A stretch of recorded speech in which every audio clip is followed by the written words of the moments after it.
यदि आप दल गुलाम हैं, किसी नेता के गुलाम हैं, किसी एनजीओ के गुलाम हैं या किसी संगठन के गुलाम हैं, तो इस वीडियो को मत देखिए। लेकिन अगर आपको कड़वा सच सुनना पसंद है, कड़वा सच बोलना पसंद है, कड़वा सच लिखना पसंद है और आपका मानसिक खतरा नहीं हुआ है, तो इस वीडियो का अंत तक देखिए और उसके बाद अपने सभी दोस्तों को और रिश्तेदारों को भी शेयर करिए। 1947 से लेकर 2025 तक हजारों हिंदुओं ने पलायन किया। कश्मीर से पलायन किया, नागालैंड से पलायन किया, असम से पलायन किया, मेघालय से पलायन किया, मिजोरम से पलायन किया, मणिपुर से पलायन किया, अब बंगाल से पलायन कर रहे हैं। आज तक जितने हिंदुओं ने पलायन किया, स्वाभाविक सी बात है उनको पलायन करने के लिए मजबूर किया गया। तो जिन दंगाइयों ने हिंदुओं को पलायन करने के लिए मजबूर किया पिछले 75 साल या 80 साल में, उसमें से कितने दंगाइयों को फांसी हुई, कितने दंगाइयों को आजीवन कारावास हुआ, कितने दंगाइयों की 100% संपत्ति जब्त हुई और कितने दंगाइयों की नागरिकता खत्म हुई। एक बात सोचिए, इसको ईमानदारी से सोचिए। या 1990 में जो कश्मीर में नरसंहार हुआ था, उसमें से कितनों को फांसी हो गई, कितनों का आजीवन कारावास हुआ, कितनों की 100% प्रॉपर्टी जब्त हुई या कितनों की नागरिकता खत्म हुई। या 1984 में जो सिखों का नरसंहार हुआ था, उसमें से कितनों को फांसी हो गई, कितनों की नागरिकता खत्म हो गई। 1947 में जब देश का विभाजन हुआ, उसके बाद की बात मैं कर रहा हूं, 1947 की बात नहीं कर रहा हूं। एक बात और, भारत में हिंदू 80% है, फिर भी हिंदू पलायन करते हैं। Arab, Dubai, Kuwait, Bahrain, Abu Dhabi में कहीं 1% हिंदू हैं, कहीं 2% हिंदू हैं, कहीं 3% हिंदू हैं, मैक्सिमम 10% हिंदू हैं। वहां से हिंदुओं को पलायन क्यों नहीं करना पड़ता? सबसे ज्यादा हिंदूवादी नेता, अभिनेता, लेखक, बुद्धिजीवी, पत्रकार, कलमकार भारत में है, फिर भी हिंदू पलायन करते हैं। Arab, Dubai, Kuwait, Bahrain, Abu Dhabi में तो नहीं है, फिर वहां हिंदू सुरक्षित क्यों है? सबसे ज्यादा मठ मंदिर, सबसे ज्यादा धर्मशाला, सबसे ज्यादा गौशाला, सबसे ज्यादा गुरुकुल, सबसे ज्यादा यज्ञशाला भारत में है, फिर भी हिंदू पलायन करते हैं। Arab, Dubai, Kuwait, Bahrain, Abu Dhabi में तो नहीं है, फिर वहां हिंदू सुरक्षित क्यों है? सबसे ज्यादा आचार्य, सबसे ज्यादा शंकराचार्य, सबसे ज्यादा मंडलेश्वर, सबसे ज्यादा महामंडलेश्वर, सबसे ज्यादा कथावाचक, सबसे ज्यादा धर्मगुरु भारत में है, फिर भी हिंदू पलायन करते हैं। Arab, Dubai, Kuwait, Bahrain, Abu Dhabi में तो नहीं है। सबसे ज्यादा हिंदू सांसद, सबसे ज्यादा हिंदू विधायक, सबसे ज्यादा हिंदू पार्षद, सबसे ज्यादा हिंदू प्रधान भारत में है, इसके बाद भी हिंदू पलायन करते हैं। Arab, Dubai, Kuwait, Bahrain, Abu Dhabi में तो कोई एक भी हिंदू सांसद नहीं, एक भी हिंदू विधायक नहीं, एक भी हिंदू पार्षद नहीं, एक भी हिंदू प्रधान नहीं है। सबसे ज्यादा हिंदू कलेक्टर, कप्तान, जज, हवलदार, थानेदार भारत में है, फिर भी हिंदू पलायन करते हैं। Arab, Dubai, Kuwait, Abu Dhabi, Bahrain में तो नहीं है। सबसे ज्यादा हिंदूवादी संगठन, सबसे ज्यादा हिंदूवादी एनजीओ भी भारत में है। सबसे ज्यादा जय श्री राम भारत में बोला जाता है, फिर भी हिंदू पलायन करते हैं। सबसे ज्यादा भारत माता की जय हिंदुस्तान में बोला जाता है, फिर भी हिंदू पलायन करते हैं। Arab, Dubai, Kuwait, Bahrain, Abu Dhabi में तो नहीं बोला जाता, फिर भी वहां हिंदू सुरक्षित क्यों है? कभी आप इस पर सोचना। जानते हैं अंतर क्या है? क्योंकि भारत में राम की पूजा होती है और वहां राम नीति लागू है, और राम नीति का मतलब है भय बिन होय न प्रीत। हम भगवान कृष्ण की पूजा करते हैं, भगवान कृष्ण की कथा करते हैं, भागवत कथावाचक हैं, राम कथावाचक हैं, हमारे हमारे पास मठ मंदिर है, लेकिन यहाँ कृष्ण नीति लागू नहीं है। और Arab, Dubai, Kuwait, Bahrain, Abu Dhabi में कृष्ण नीति लागू है। कृष्ण नीति है सठे साठ्यम समाचरित। हम केवल बातें करते हैं, लोहा लोहे को काटता है, लोहा लोहे को काटता है। हमने आज तक लोहा लोहे को काटता है इस सिद्धांत के अनुसार नियम कानून बनाया नहीं। वहां अबू धाबी, बहरीन, कुवैत में लोहा लोहे को काटता, इस सिद्धांत को उन्होंने बाकायदा अपनाया है, इसलिए वहां हिंदू सुरक्षित है। सबसे ज्यादा चिंतन बैठक भारत में होती है, सबसे ज्यादा मंथन भारत में होता है, सबसे ज्यादा सेमिनार भारत में होता है, सबसे ज्यादा मीडिया कॉन्क्लेव भारत में होता है, सबसे ज्यादा अखबार भारत में है, सबसे ज्यादा एडिटोरियल भारत में लिखा जाता है। इसके बाद भी हिंदू पलायन कर रहे हैं। Arab, Dubai, Kuwait, Bahrain, Abu Dhabi में तो ऐसा कुछ भी नहीं है, फिर भी वहां हिंदू आराम से सुरक्षित है। भगवान राम की भूमि भारत है, भगवान कृष्ण की भूमि भारत है, भगवान बुद्ध की भूमि भारत है, भगवान महावीर की भूमि भारत है, छत्रपति शिवाजी महाराज ने यहाँ जन्म लिया, गुरु गोविंद सिंह जी ने यहाँ जन्म लिया, 24 तीर्थंकरों ने यहीं जन्म लिया, 10 गुरुओं ने यहीं जन्म लिया, भगवान विष्णु के सारे अवतार यहीं पे हुए। इसके बाद भी घूसखोरी है, कमीशनखोरी है, दलाली है, कटमनी है, तोलाबाजी है, हवालाबाजी, कबूतरबाजी, नक्काली है, घटतौली है, जासूसी है, गद्दारी है, माओवाद है, नक्सलवाद है, जिहाद है, मजहबी उन्माद है, पत्थरबाजी है, धर्मांतरण है, लफ्जिहाद है, घुसपैठ है, जनसंख्या विस्फोट है, बम विस्फोट है, सड़क के किनारे रेलवे के किनारे जो है पत्थर रख दिए जाते हैं। सबसे ज़्यादा अवैध झुग्गियाँ भारत में बन रही हैं। अब Arab, Dubai, Kuwait, Abu Dhabi, Bahrain में तो किसी देवी देवता ने जन्म नहीं लिया, इसके बाद भी वहाँ शांति है, समृद्धि है, खुशहाली है, न लव जिहाद है, न लैंड जिहाद है, न धर्मांतरण है, न घुसपैठ है, न जनसंख्या विस्फोट है। एक भी बांग्लादेशी की मजाल नहीं वहाँ चला जाए। इसलिए दूसरों को दोष देने से पहले एक बार चिंतन करिए, एक बार समीक्षा करिए कि भारत में सब कुछ है फिर भी सारी समस्याएं हैं। उसका रूट काज क्या है? रूट काज ये है, हमने अपनी व्यवस्था को नहीं बदला। यहाँ पे तू मैं होता है, आरोप प्रत्यारोप होता है, नूरा कुश्ती होती है, बतौलेबाजी होती है, बड़े बड़े लफाजी होती है, बड़े बड़े भाषण होते हैं। शाम को टीवी में देखिए ना, क्या क्या लच्छेदार बातें होती रहती है।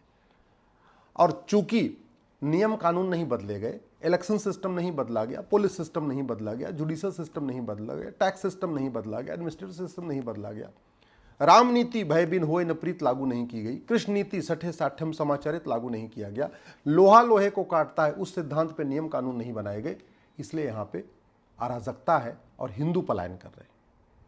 उसका एक बड़ा उदाहरण बताता हूँ। 1860 में इंडियन पिनल कोड बना था, अंग्रेजों ने बनाया था, मैकाले ने बनाया था। 150 साल के बाद बदला गया। ये जो BNS आया 150 साल के बाद आया। लेकिन वो कहते नहीं, नई बोतल में पुरानी शराब। धाराएं बदल दी गई, सेक्शन इधर से उधर हो गए, कंटेंट नहीं बदला गया। कंटेंट केवल इतना बदला गया है कि जो पेनाल्टी थी उसमें 0 बढ़ाया गया। जहां 100 रुपए पेनाल्टी थी उसको 1000 कर दिया, जहां 500 रुपए पेनाल्टी थी उसमें एक 0 बढ़ा के 5000 कर दिया, जहां 1000 रुपए पेनाल्टी थी उसमें एक 0 बढ़ा के 10,000 कर दिया। 2-4 चीजें बढ़ाई गई हैं। ऑर्गेनाइज क्राइम इसमें डिक्लेयर कर दिया गया, कुछ चीजें और बढ़ाई गई। लेकिन आज भी ये कानून वर्ल्ड लेवल का नहीं है, विश्व स्तर का कानून नहीं है। आज भी ये भारतीय न्याय संहिता अमेरिका के फेडरल पिनल कोड के टक्कर की नहीं है। मैं पहले भी कह चुका हूं, नई बोतल में पुरानी शराब डालने से कुछ नहीं होगा। कानून बनाने की कोई लागत नहीं आती, और कानून बनाने से, कानून बदलने से शांति आती है, समृद्धि आती है। कितनी भी बड़ी अच्छी अच्छी बातें कर लीजिए, कितने भी भाषण दीजिए, कितने भी सेमिनार कर लीजिए, कितने भी चिंतन बैठक कर लीजिए, कितना भी मंथन कर लीजिए, कितने भी कॉन्क्लेव कर लीजिए, कितना भी नैरेटिव वार गढ़ने की कोशिश कर लीजिए, कुछ नहीं होगा जब तक नियम कानून नहीं बदलेगा। और मैं पूरी गारंटी के साथ कहता हूं, इस अमेरिका के फेडरल पिनल कोड को कॉपी पेस्ट मार के भारत में लागू कर दीजिए। इस अमेरिका, कोई दिमाग नहीं लगाना, बस मेरे कॉपी पेस्ट मारिए। इस भारत की जो भारतीय दंड संहिता है, इसकी बजाय आप ये जो भारतीय न्याय संहिता है, इसकी बजाय आप अमेरिका का फेडरल पिनल कोड को कॉपी पेस्ट मार के लागू कर दीजिए। देखिए आपको चमत्कार दिखाई पड़ेगा, क्योंकि कानून बदल गया। अंग्रेजों वाला IPC गया, नया भारतीय न्याय संहिता आया, कानून का खौफ नहीं पैदा हुआ। इसमें खौफनाक कोई चीज है ही नहीं है, खौफ पैदा करने वाली कोई चीज इसमें है ही नहीं है। इसीलिए यहां पलायन हो रहा है, इसीलिए यहां पे कानून नया आ गया, कोई फर्क नहीं पड़ा। नई बोतल में पुरानी शराब जैसा हो चुका है। आप अगर भारत को सुरक्षित बनाना चाहते हैं तो सबसे पहले भारत में 1 नेशन 1 पिनल कोड लागू करिए। और पिनल कोड लागू करते समय पहले देखिए कि अमेरिका में क्या चल रहा है, किस अपराध में अमेरिका में कितनी सजा है, किस अपराध में सिंगापुर में कितनी सजा है, किस अपराध में चीन में कितनी सजा है। चीन में भ्रष्टाचारियों को फांसी दी जाती है, सिंगापुर में ड्रग स्मगलर को फांसी दी जाती है, नशा तस्करों को। अमेरिका में भ्रष्टाचारियों को फांसी देने का प्रावधान है, अमेरिका में आतंकवादियों को फांसी देने का प्रावधान है। एक बार देखिए तो जरा कि क्या क्या जापान में क्या क्या व्यवस्था है। हमने क्या किया, इस भारतीय न्याय संहिता को भारत में बैठे बैठे, कमरे के अंदर बैठे बैठे बना दिया। हमने कभी देखा ही नहीं कि अमेरिका में क्या चल रहा है, रूस में क्या चल रहा है, फ्रांस में क्या चल रहा है, सिंगापुर में क्या चल रहा है, जापान में क्या चल रहा है, दुबई में क्या चल रहा है, अरब में क्या चल रहा है। लोहा लोहे को काटता है, उस सिद्धांत पे हमने अपनी नया कानून नहीं बनाया। सठे साठ्यम समाचरित भय बिन होए न प्रीत, उस सिद्धांत को लागू करते हुए अपना कानून नहीं बनाया। नतीजा है कानून आ गया, अराजकता में कोई कमी नहीं आ रही, कोई खौफ नहीं पैदा हो रहा है। अभी भी सड़क पे हुड़दंग हो रहा है, अभी भी सड़क लोग जाम कर ले रहे हैं, अभी भी लोग बस जला देते, कोई खौफ नहीं है। भारत को बचाना है तो सबसे पहले झूठ को गंभीर अपराध घोषित करिए, और झूठ पकड़ने के लिए नार्को पॉलीग्राफ ब्रेन मैपिंग कानून बनाइए। ये मुकदमे 3-3 महीने के अंदर डिसाइड हो जाएंगे, जो 10 साल 20 साल चलता है। झूठ को गंभीर अपराध घोषित करिए, झूठ पकड़ने के लिए नार्को पॉलीग्राफ ब्रेन मैपिंग बनाइए, झूठी शिकायत, झूठी गवाही, झूठी एफआईआर, झूठी जांच, झूठा एफिडेविट को सीरियस क्राइम डिक्लेयर करिए, झूठा आधार, झूठा राशन कार्ड, झूठा बर्थ सर्टिफिकेट, झूठा डेथ सर्टिफिकेट, झूठा वसीयत, झूठी विरासत, झूठे फर्जी कागज बनवाने को गंभीर अपराध घोषित करिए। देखिए कितना चमत्कार होता है। भय बिन होय न प्रीत सिद्धांत लागू हो जाएगा, फटाफट कानून का खौफ पैदा होगा। जब तक कानून नहीं बदलेगा कुछ नहीं होगा। अगर भारत को बदलना चाहते हैं, भारत को सुरक्षित बनाना चाहते हैं, तो 1861 का पुलिस एक्ट हटाइए, पुलिस को स्वतंत्र बनाइए, पुलिस को निष्पक्ष बनाइए। इस 1861 के कानून के कारण पुलिस सत्ता की गुलाम है। जहां पे सत्ता चाहती है वहां पुलिस टूट पड़ती है दंगाइयों पे, आतंकवादियों पे, और जहां सत्ता नहीं चाहती है वहां दंगाइयों के सामने पुलिस घुटने टेक देती है। ऐसा कानून किस काम का कि अगर पुलिस सत्ता के इशारे पे नाचे। अरे पुलिस को वेतन भत्ता, गाड़ी बंगला भारत को सुरक्षित बनाने के लिए मिलता है, आतंकवाद, अलगाववाद, जिहाद, मजहबी उन्माद को रोकने के लिए मिलता है, दंगा रोकने के लिए मिलता है। और पुलिस अगर सत्ता की गुलाम बनी हुई तो फिर पुलिस के पूरे इतना खर्च हो रहा है, पुलिस के ऊपर फायदा क्या क्या है? किस बात का कानून का राज? फिर तो नेताओं का राज चल रहा है, फिर तो सब पॉलिटिकल पार्टियों का राज चल रहा है। ये सबसे बड़ा झूठ है कि भारत में कानून का राज। भारत में आज भी चूंकि कानून घटिया है इसलिए पॉलिटिकल पार्टियों का राज चल रहा है, नेताओं का राज चल रहा है, मुख्यमंत्री का राज चल रहा है, गृह मंत्री का राज चलता है, कानून का राज नहीं चलता। जहां कानून का राज होता है वहां कोई मुख्यमंत्री हो, कोई गृह मंत्री हो, कोई मिनिस्टर हो, कोई सांसद, कोई विधायक, कोई फर्क नहीं पड़ता। पुलिस अपना काम स्वतंत्र निष्पक्ष करती रहती है। तो हमें एक पुलिस चार्टर लागू करना पड़ेगा। 1 घंटे के अंदर एफआईआर हो, 1 महीने के अंदर जांच पूरी हो। लेकिन 1 महीने के अंदर जांच तब पूरी होगी जब झूठ गंभीर अपराध होगा, कोई झूठी गवाही न दे पाए। जब 1 महीने के अंदर जांच तब पूरी होगी जब नार्को पॉलीग्राफ ब्रेन मैपिंग कानून होगा। अगर आप भारत को सुरक्षित बनाना चाहते हैं तो सबसे पहले एक एडमिनिस्ट्रेटिव रिफॉर्म करिए, एक एडमिनिस्ट्रेटिव चार्टर लागू करिए। जितने भी, चाहे वो कलेक्टर हैं, चाहे कप्तान हैं, चाहे डिप्टी एसपी हैं, चाहे एसपी हैं, चाहे कमिश्नर, सबकी रोल्स रिस्पॉन्सिबिलिटी डिसाइड हो।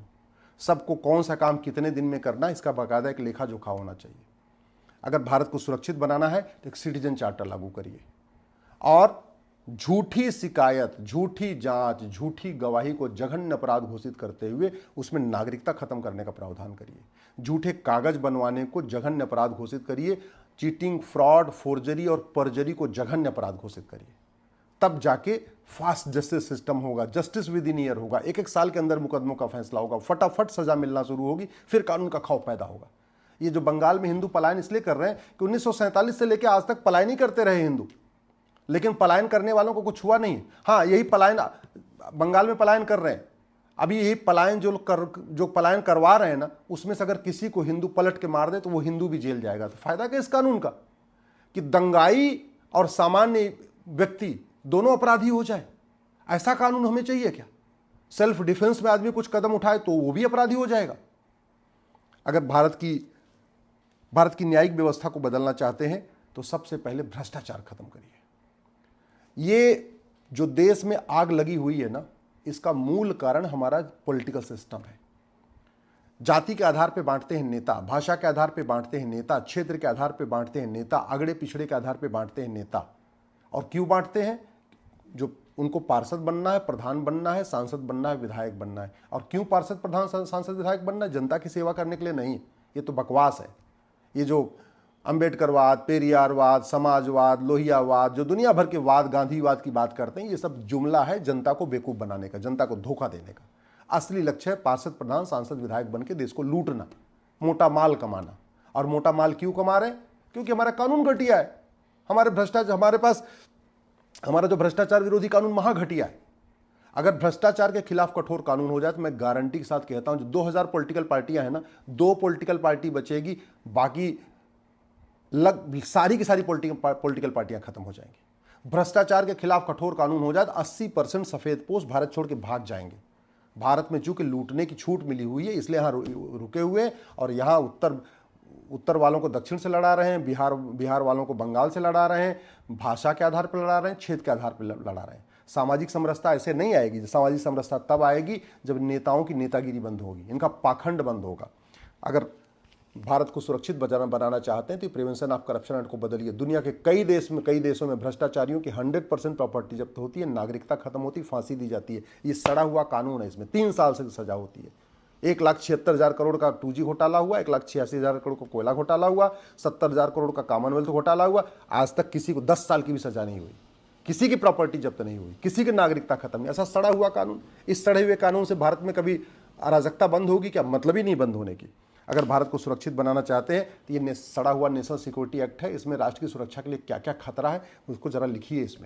इसमें लिखिए कि घूस भ्रष्टाचार राष्ट्र की सुरक्षा के लिए खतरा है, अलगाववाद, कट्टरवाद, जिहाद राष्ट्र की सुरक्षा के लिए खतरा है, धर्मांतरण, घुसपैठ राष्ट्र की सुरक्षा के लिए खतरा है। फिर पुलिस एनएसए लगाना शुरू करेगी, फिर कानून का खौफ पैदा होगा। यह है ना हमारे पास अनलॉफुल एक्टिविटी एज लब जिहाद, लैंड जिहाद, धर्मांतरण, घुसपैठ, जनसंख्या और अराजकता को हमने आज तक अनलॉफुल एक्टिविटी डिक्लेयर नहीं किया।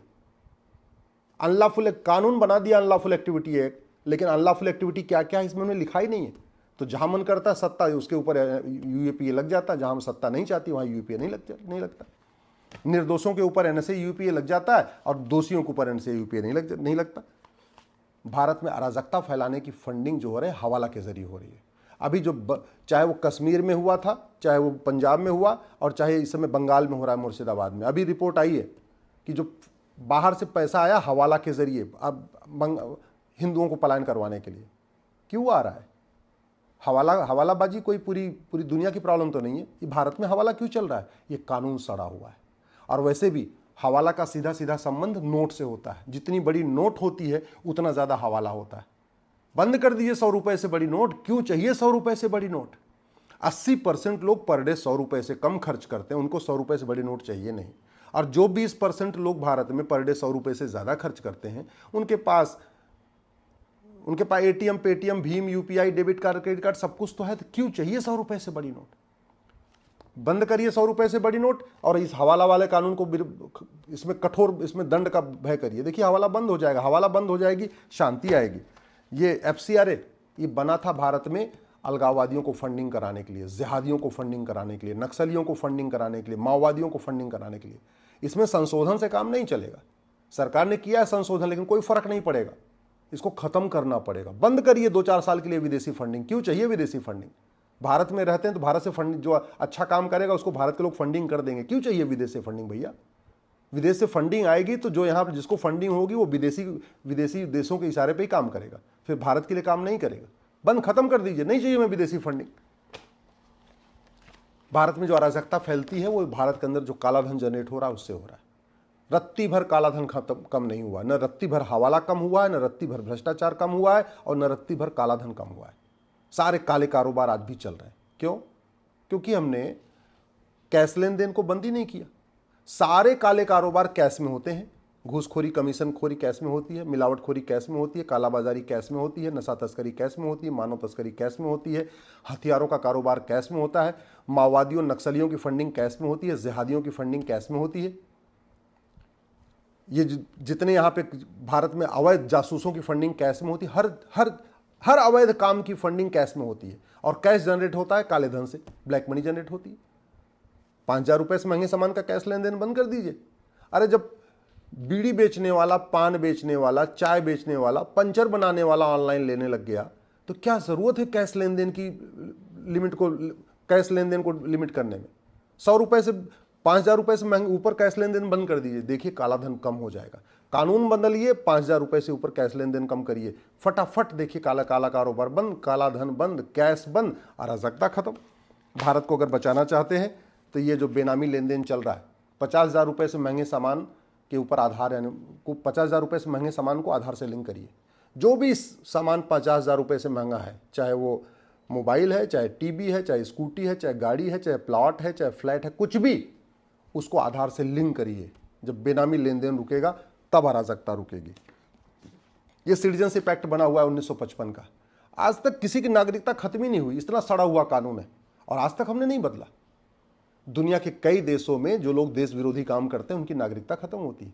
आज तक न किसी दंगाई की नागरिकता खत्म हुई, न जिहादी की नागरिकता खत्म हुई, न किसी मिशनरी की नागरिकता खत्म हुई, न घुसपैठियों की मदद करने वालों की नागरिकता खत्म हुई, न आतंकवादियों की नागरिकता खत्म करने वालों की नागरिकता खत्म हुई। तो किस काम का ये?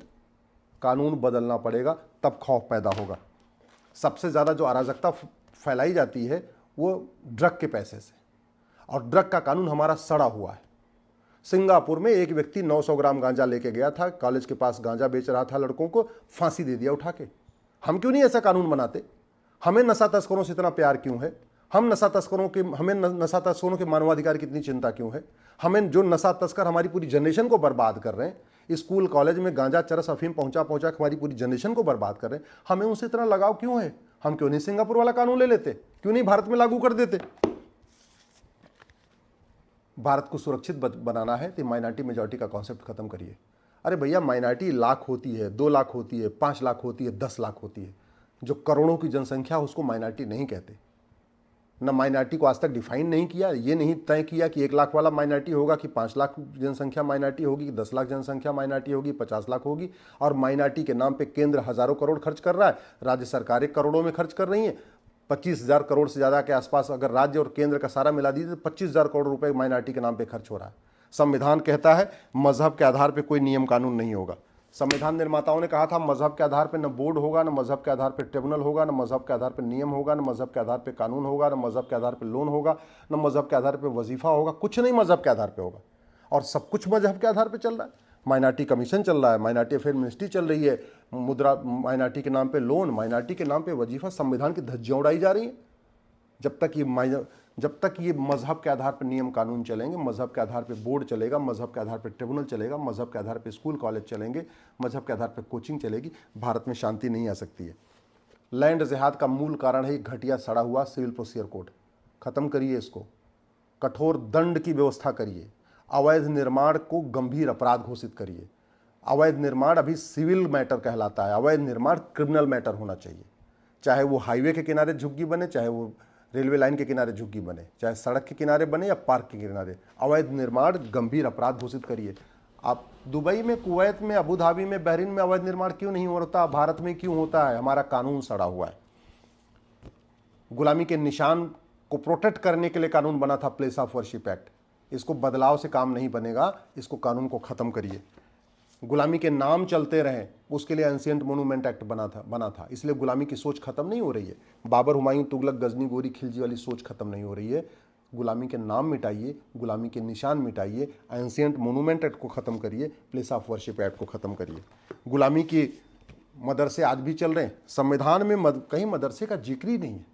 संविधान कहता है मजहब को प्रमोट करने के लिए 1 रुपये नहीं खर्च करना, कोई मजहबी तालीम नहीं देना, और हम मदरसे खुलवा रहे।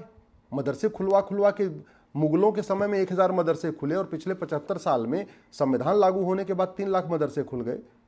अंग्रेजों के समय में 1,000 मिशनरी स्कूल थे, अभी 3 लाख मिशनरी स्कूल हो गए। कहाँ से हो रहा है ये? कैसे संविधान हमको पढ़ रहे हैं?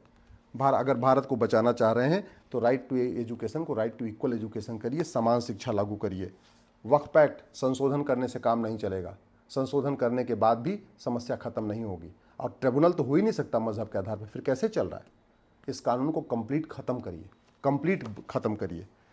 ये कांग्रेस ने कानून बनाया था हिंदुओं को निहत्था बनाने के लिए। इस घटिया कानून के कारण हिंदू अपने घर में शंकर भगवान की मूर्ति तो रखते हैं, लेकिन त्रिशूल नहीं रख सकते 6-7 फीट का। दुर्गा जी की मूर्ति होती लेकिन 5 फीट की तलवार नहीं रख सकते। शंकर जी की मूर्ति हो लेकिन फरसा नहीं रख सकते। गणेश जी की मूर्ति रखते हैं लेकिन फरसा नहीं रख सकते। इस कानून को बदलिए, हिंदुओं को भी कम से कम जो देवी देवताओं के मुख्य शस्त्र हैं उनको रखने की इजाज़त दीजिए। भारत को बचाना है तो मजहब के आधार पे जो दुनिया भर के कानून चल रहे हैं ना, 30 कानूनों का मकड़ जाल चल रहा है, इसको ख़त्म करिए, एक समान नागरिक संहिता लागू करिए। और जो सबसे ज़रूरी है, ये घटिया रिप्रेजेंटेशन ऑफ पीपल एक्ट। इस घटिया कानून के कारण गुंडे, बदमाश, अलगाववादी, आतंकवादी, माओवादी, नक्सली, जिहादी, जासूस, गद्दार, घूसखोर, कमीशनखोर, जमाखोर, मिलावटखोर, कालाबाजारी करने वाले, नशा तस्करी करने वाले, मानव तस्करी करने वाले, सोना तस्करी करने वाले, वेश्यावृत्ति करवाने वाले पार्षद बन रहे हैं, प्रधान बन रहे हैं, सांसद बन रहे हैं, विधायक बन रहे हैं। इस कानून को बदलिए। तो भारत को अगर बचाना, भारत को सुरक्षित बनाना है, भारत में शांति स्थापित करना है, इलेक्शन रिफॉर्म करिए, पुलिस रिफॉर्म करिए, जुडिशियल रिफॉर्म करिए, एडमिनिस्ट्रेटिव रिफॉर्म करिए, भारत में टैक्स रिफॉर्म करिए, कानून बदलना पड़ेगा। सिंगापुर में शांति है, जापान में शांति है, अमेरिका में शांति है, क्योंकि वहाँ कानून का खौफ है। हमारे कानून घटिया है, इसलिए रोज अराजकता हो रही है और आए दिन हिंदुओं को पलायन करना पड़ता है। अगर आपको मेरी बात ठीक लगी हो तो इसको आगे से फॉरवर्ड कर दीजिएगा, और अगर कुछ बुरा लगा हो तो मुझे माफ़ करिएगा।